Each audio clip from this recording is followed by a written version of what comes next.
Hey everyone, welcome to workout 2 of phase 1. So this is our second workout we're going to be doing, and it's on day 3. So we've had a day to rest, we've had a day to think about our previous workout from the day before, and we're all excited now to hop into our next workout, right? This is going to be a back workout, or a pro workout. So with this, it's going to be an amazing time, so get straight into it. Hey everyone, so our first exercise of this workout is going to be the lat pull down. So for this exercise, the main point I want you guys to focus on, when our arms are here, it's called protracted. And when we retract it, it's kind of just like, that's the motion I want you guys to do. And what that's called is protract, retract, pull. So try to ingrain that in your head. It's protract, retract, pull.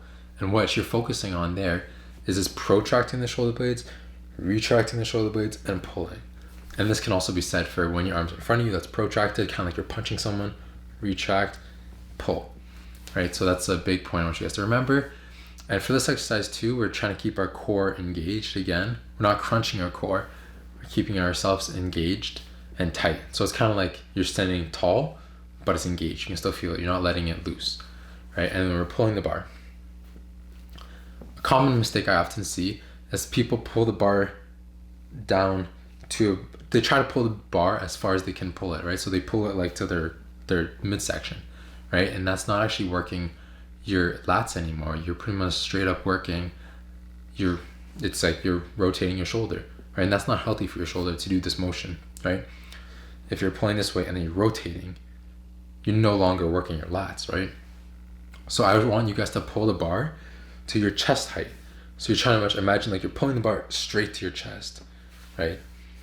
And then once it reaches your chest, don't rotate the shoulder, right? I don't want you guys to do that because that's not healthy, right? So pull it straight down to your chest.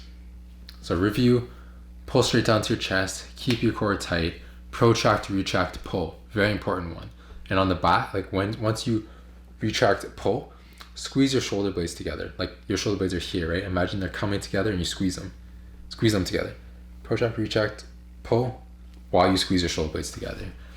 So I know that's a lot to think about first, but when you first get at it, imagine like it's protract, retract, pull. Most important things of that exercise, protract, retract, pull. So that is the lat pull down. Hey guys, so for our next exercise, we're going to be doing machine rows. So lots of gyms have different variations of the machine row. Some of them you're rowing on like a horizontal. Some of them are vertical rows. Pick which one you want. But for this demonstration, I think I'm doing a horizontal one, right? So with this one, it's protract, same thing as before, protract, retract, pull. Protract, retract, pull. Focusing again on squeezing the shoulder blades together, keeping our core engaged.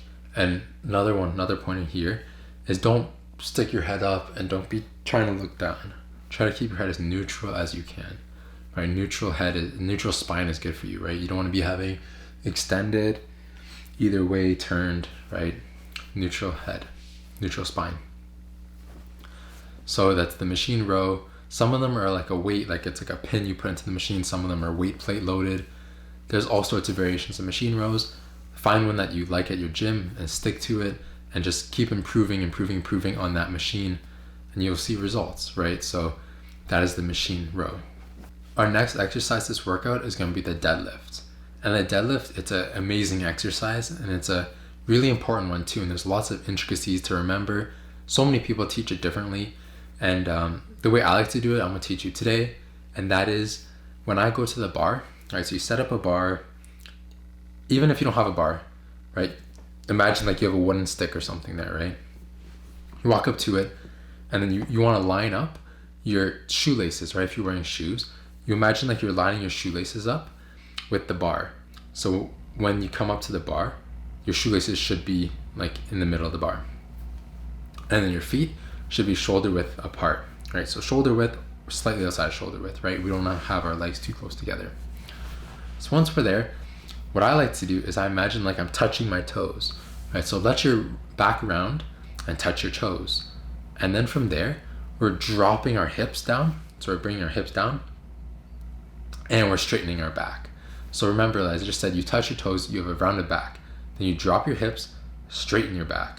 So right there, your back should be at like an angle like that and should be flat with your hips lower, right? And then imagine like you're grabbing the bar and stand up, right?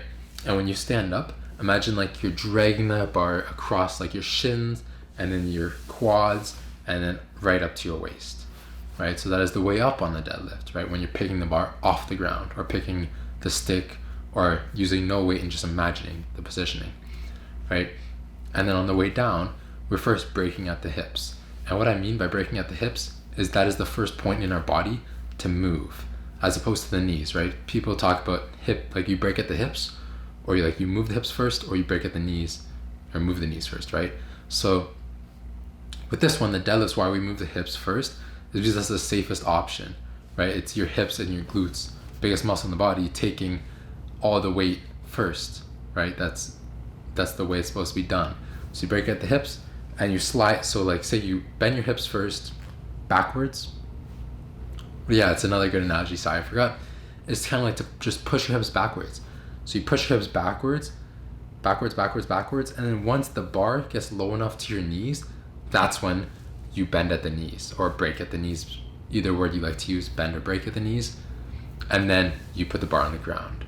And then come up again, you stand up, the bar slides along your calves, or your front of your legs, your shins, and your quads, and then comes up to the hips. You stand up, and then back down on the way down, slide the bar down the legs, past the knees. Once the bar gets to your knees, then you break it. Then you break at the knees, right?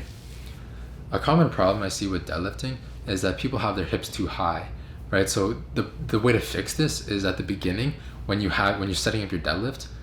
With the way I told you guys, it eliminates this problem because you're kind of touching your toes and your hips are high, right?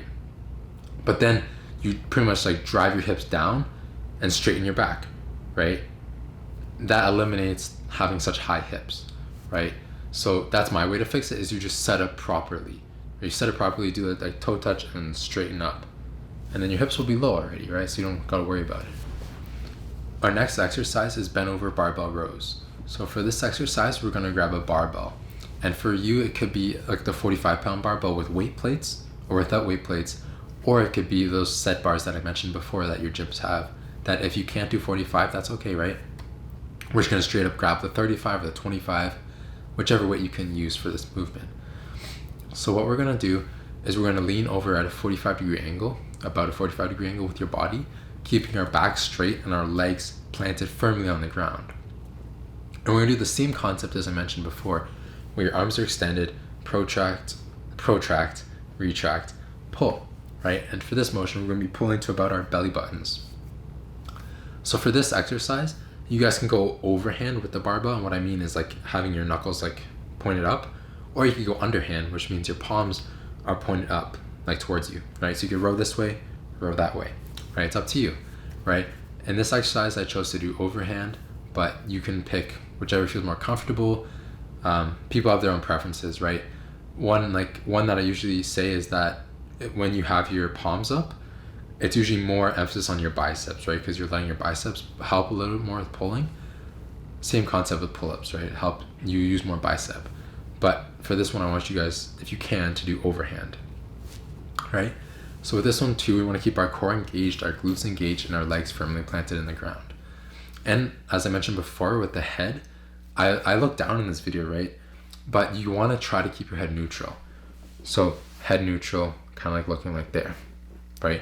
We don't want to be looking up. Some people say to look up gives you a better contraction on your traps, but personally, I don't think it's worth it, because when I've done it, I feel it strains my neck every time, and it's not worth. Maybe you get a little more muscle contraction, maybe, I don't know, right? But it's not worth it, because it's like you're risking injury and you're risking like not like it's uncomfortable feeling on your neck, right? So I can like neck neutral, spine neutral all the time. Try your best to do it all the time, right? So not looking up, not looking down, not trying to like look at yourself in the mirror, some weird angles. Yeah, like I kind of got off topic there, but yeah, that is the bent over barbell row. Key pointers again, firmly planted on the ground, protract, retract, pull, pulling to your belly button levels, overhand or underhand, up to you. Yeah, that's the review of the bent over barbell row. Our next exercise is the machine reverse flies. So with this one, we're gonna go to like those chest fly machines, and we're just gonna pull the pin and you just move it over, right? So a lot of those chest pec deck machines, they can be transferred. There's two purposes, right? The other purpose is to have a rear delt fly. So I show you in this video, that's the rear delt fly. So with the rear delt fly, what we want to focus on is there's kind of two ways you can do it, right? Two different ways, and it's up to you which you pick. I'll explain both of them to you. So with the first one, we're gonna stay like, you know how I told you before, the protract and retract. So for this one, this variation number 1, we're gonna have our arms protracted, and we're trying to keep our arms protracted the whole time. So it's protracted and you're trying to reach opposite walls and try to keep your arm protracted the whole time, right? And what that does is that forces your rear delts to do all the work, right? It forces them to do all the work because you're protracted. So the only thing that's working is your rear delt, right? But as soon as you retract and do the same motion, that brings all of the muscles of your shoulder blades into the movement, right? So the variation number 2 is having your shoulder blades retracted instead of protracted. They're retracted through the whole motion, and you squeeze your shoulder blades at like the whole time, right? So it's up to you what you want to focus on, right? If you want to focus more on rear delts, and when I say that, I mean it's like the back of your shoulder. So rear delts to the back of your shoulder. So if you want to develop that more, focus on protracting, so like reaching throughout the whole motion, and do not squeeze your shoulder blades for this motion. However, the second variation, if you want to work more on your shoulder blade muscles, like the low traps, the shoulder blades, then you want to keep retracted during it, right? So it's up to you. Both are amazing, but they're completely different, right? Some people ask which one's better, right? But they're different, right? It's for different purposes. So pick which one you want to focus on for now. You can try them both out, see which one you like. But yeah, that's the rear delt fly with the machine. And another pointer too is you want to keep your feet on the ground. So make sure the seat is at an appropriate height where your feet are touching the ground. And also don't pick a weight that's too heavy, because it's a tough exercise once again. So most of them are like a weight stack. So you just pick your weight. But yeah, pick a weight that's appropriate for you and that you can control throughout the whole motion, as opposed to swinging. Control each and every rep of the exercise. Hey guys, awesome work on the workout today. I know you guys killed it. You went in the gym and just did that workout, and you're happy, right? You went in there and you got it done, right? Who would have thought that you'd been 2 workouts done now, right? You got 2 workouts done, and we're almost done our first week of workouts. So our next workout is going to be a leg workout, right? This is a brutal workout, but it's awesome for you guys to learn each and every detail in the video. So I'll give you guys a day break, and we're going to be doing our leg workout the day after tomorrow. So see you guys.